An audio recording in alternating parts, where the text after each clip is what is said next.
Tidak ada hadis yang sahih kecuali satu hadis riwayat Imam Bukhari tentang alat musik. Saya ala ummati akan datang kepada umatku yahillunal hirra wal khamra wal ma'azif. Mereka itu akan menghalalkan hir, yakni perzinaan, wal khamr wal ma'azif. Lah ma'azif itu apa? Jadi ada suatu ketika pada zaman akhir ini ada orang menghalalkan perzinaan. Kalau orang menghalalkan perzinaan hukumnya kafir. Atau menghalalkan khamr hukumnya kafir. Ini ada. Pada akhir zaman ada. Yang terakhir adalah menghalalkan ma'azif. Ma'azif itu apa? Para ulama mengatakan ini alatul lahwi, alat yang menjadikan orang lalai. Mungkin bahasa lain ada orang mengatakan alat musik. Nah, sekarang dibahas oleh para ulama. Apakah semua alat musik itu diharamkan? Dan dari tiga yang disebut oleh Rasulullah itu al-hir perzinaan, al-khamr, yang ketiga adalah ma'azif. Perzinaan jelas, wala taqrabu zina. Larangan zina itu jelas. Ini agak pelik sedikit para tulabul ilm ini, agak sedikit. Masalah perzinaan jelas diharamkan. Maka yang menghalalkan perzinaan adalah syirik, keluar dari iman.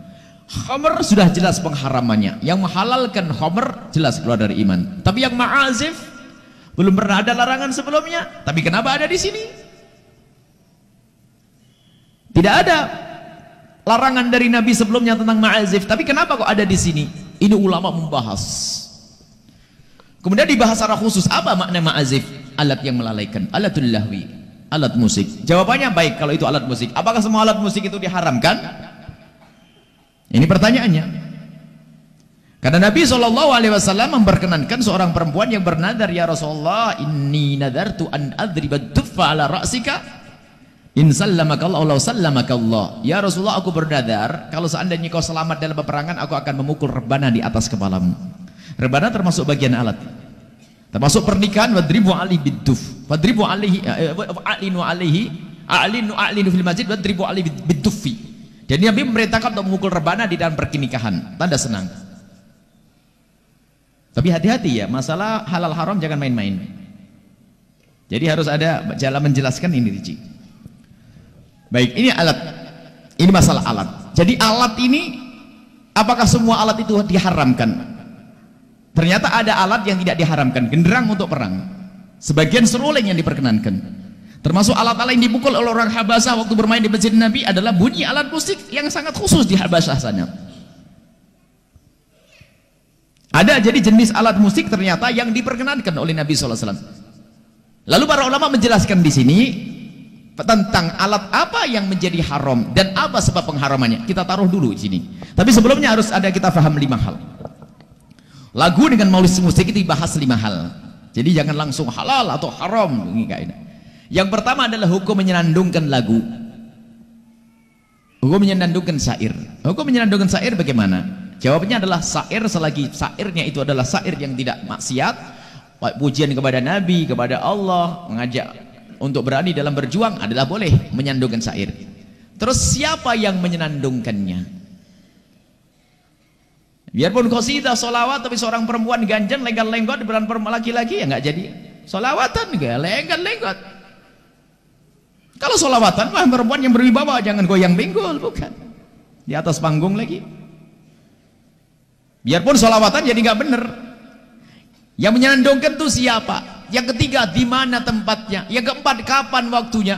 Ini dibahas rinci para ulama. Jadi jangan langsung halal haram, dirinci. Hukum menyenandungkan syair. Siapa yang menyenandungkannya? Seorang laki-laki haram menyenandungkan tapi gaya perempuan, tahannus. Gaya perempuan itu haram. Ada begitu. Kemudian di mana tempatnya? Wah, solawat badar. Solawatan tapi tempat yang tidak terhormat. Perempuan laki pakai telanjang tidak terhormat, minuman keras namanya solawatan. Salatullah, salamullah, merendahkan solawat, haram hukumnya. Karena tempatnya. Yang keempat adalah waktunya. Solawatan, tapi waktu orang pada tidur, ganggu orang.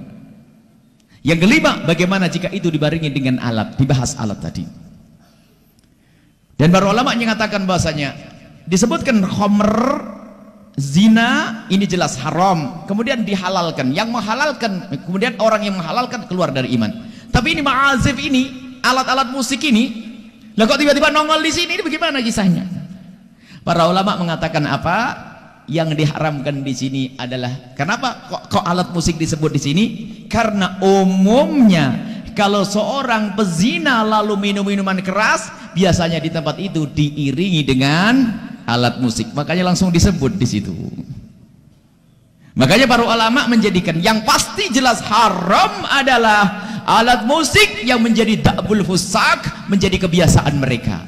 Asalkan alat musik yang semua orang kalau dengar alat musik itu biasa aja adalah di tempat-tempat disco dan sebagainya, lagi perempuan pasti itu haram, atau goyang pinggul yang nggak kalau pasti haram, jelas itu. Tapi semua jenis alat, apakah batu dikumpulin tok tek, kentongan klotak klotuk, tapi kalau tidak mengarah kepada pekerjaan yang fasik, tidak bisa dikatakan haram. Coba ada kentongan waktu ronda apa tuh ngobrok ya di sini. Kalau Jawa Timur ronda, kentongan yang bunyi tuntang dundung, itu bukan gitar, bukan organ juga, tapi bambu yang bersuara sehingga mengeluarkan suara yang indah. Kadang-kadang indah itu suaranya. Itu bukan rebana juga. Apakah kentongan haram? Kecuali kentongan yang memang dibuat kentongan jenis tertentu, biasanya apa? Dibunyikan untuk sambil berzina dan minuman keras, maka jadi haram. Maka alat musik yang mutlak diharamkan adalah alat musik yang menjadi da'bul fusak, yang menjadi kebiasaannya orang fasik.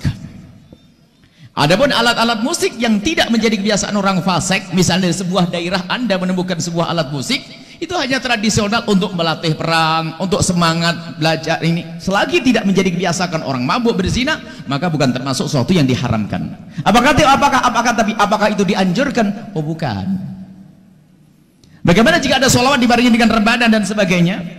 Ada rebana diajarkan, atau mungkin alat musik yang lainnya, yang penting bukan alat musik yang menjadi kebiasaannya orang ahli maksiat.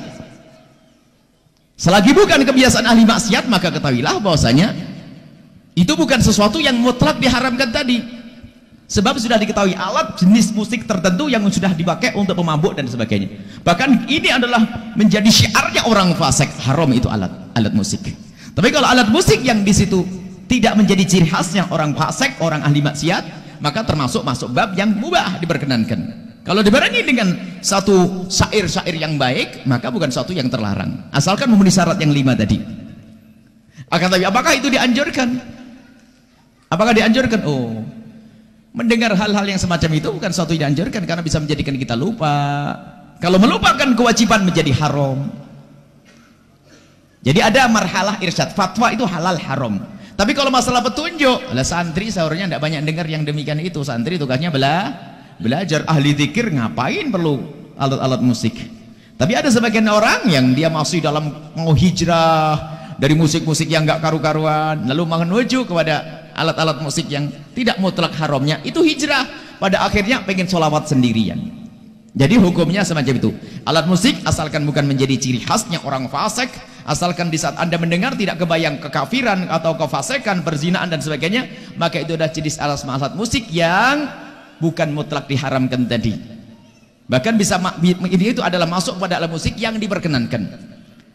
Sehingga ada seorang alim besar, seorang sufi besar, Syekh Abdul Ghani An-Nabulsi, beliau menamai Idahud Dalalat, fi sama'il alat, dia menjelaskan, beliau adalah seorang sufi. Jangan biasanya orang yang anti musik itu lalu sudah urusan sufi itu, masya Allah, orang sufi diantemin. Abdul Ghani An-Nabulsi itu yang punya sholawat yang masyhur itu, salatum bisalamin, itu adalah ada Syekh Abdul Ghani An-Nabulsi, seorang sufi besar, dan dia adalah pecinta Nabi yang luar biasa, memilah dengan jelas tentang alat musik. Jadi alat musik yang menjadi kebiasaan orang fasik, kebiasaan disenandungkan dibarengi dengan minuman keras dan zina, maka itu kita tidak boleh membawa jenis alat musik ini, karena itu adalah kebiasaan orang fasik. Itu hukum masalah alat musik, dan sudah kita terangkan dalam sebuah pengajian dengan panjang lebar. Dan ini kami ambil juga dari isyarat yang dihadirkan oleh Imam Ghazali di saat menjawab bab adabus sama. 5 hal ini ada di dalam kitab Ihya Ulumuddin, waktu Imam Ghazali berbicara tentang adabus sama, tata krama, bagaimana kita mendengar sesuatu, termasuk mendengar suara nasyid atau mendengar alat-alat.